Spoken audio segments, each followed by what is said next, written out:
Hello and welcome to Investors Hangout. This weekly interaction to help you learn and understand savings and investment issues is brought to you by Aditya Birla Sun Life Mutual Fund and Value Research.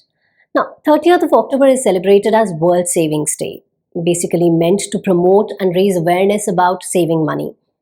The concept is not a recent invention. It started way back in 1924. But I think at a personal level, the importance of savings became all the more evident in the past two COVID-hit years. But you know what? Just saving is not enough. Of course, it is the first step, but we need to do much more than that. And today, my colleague Akar Rastogi will share with you the strategies to help boost your savings. Stay tuned. Whenever we use the words saving or investing, they sound quite similar. And in fact, many of us consider them to be the same. But that is not true. Saving and investing, both are different. The portion of your income that you do not spend is saving. So let's say, if you are earning rupees 50,000 every month and spending only 40,000, then you are saving rupees 10,000 every month. It is a very simple concept. But just saving money doesn't get you very far. And the basic reason for that is that money doesn't retain its value.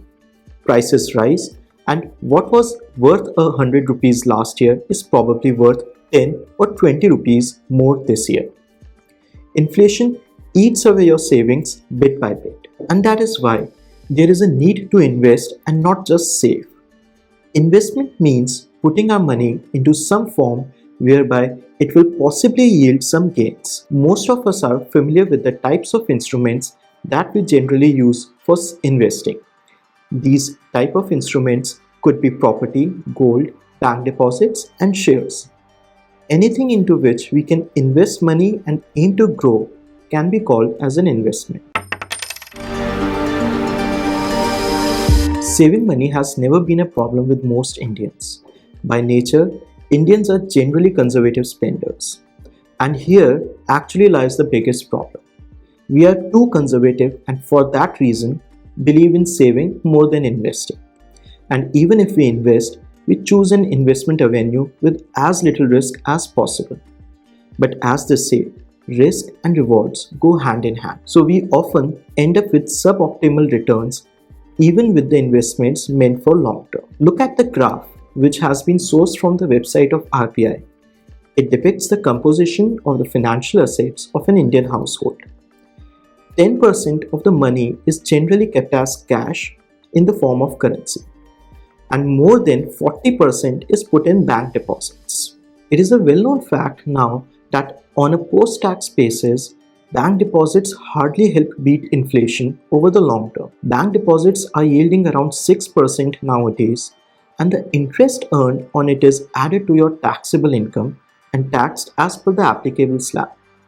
So for someone who is in the 30% tax bracket, the post-tax return comes out to only 4.2%, whereas the provisional year-on-year inflation in the month of August was itself 7%.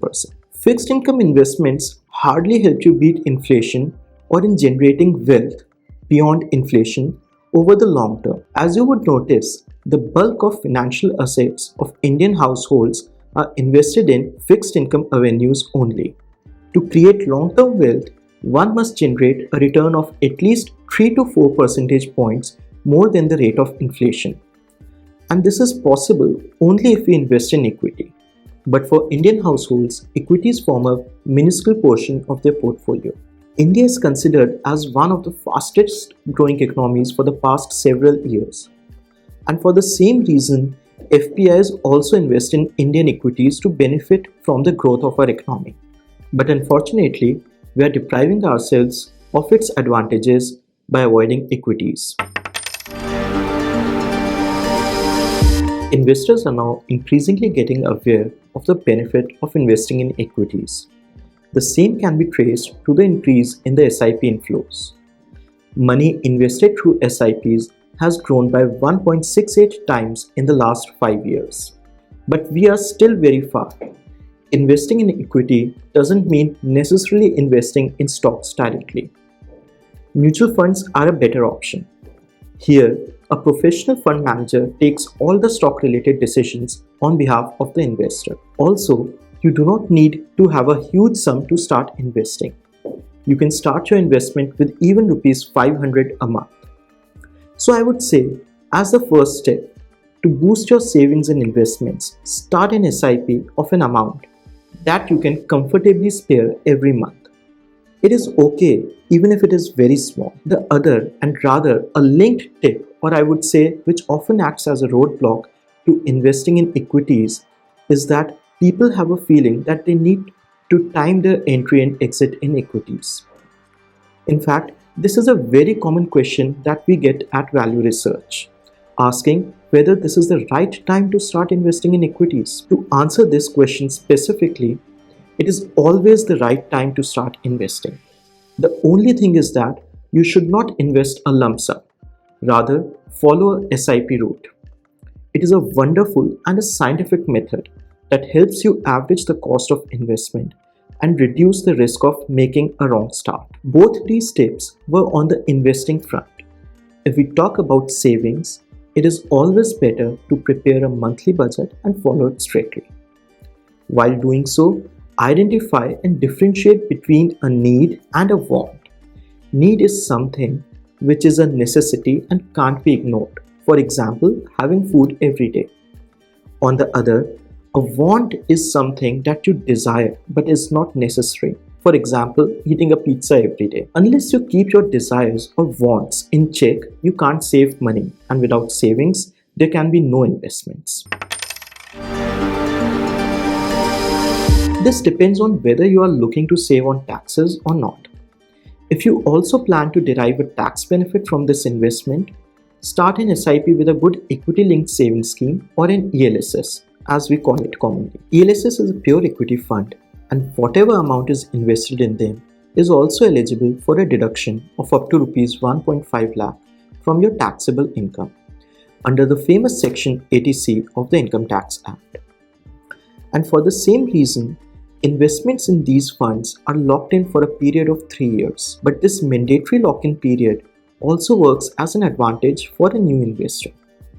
New investors generally get anxious when the market moves up and down over short periods of time. And often, out of panic, people take their money out. But 3 years is a reasonable time which helps the investor to get used to the short-term market volatility. The best start for someone who is not looking for a tax benefit is to start with an aggressive hybrid fund. These funds invest about 65 to 80% in equities and the rest in fixed income. While the exposure to equity helps earn inflation-beating returns over the long term, small allocation to fixed income cushions the downfall during severe market crashes. They also fall, but fall less than pure equity funds. This helps new investors keep their anxiety levels in check and stick with the equity investment for long-term benefit. Well, with that, it's a wrap on this episode. Keep watching this space for more information. If you like the show, do subscribe to our YouTube channel. Take care. Bye for now.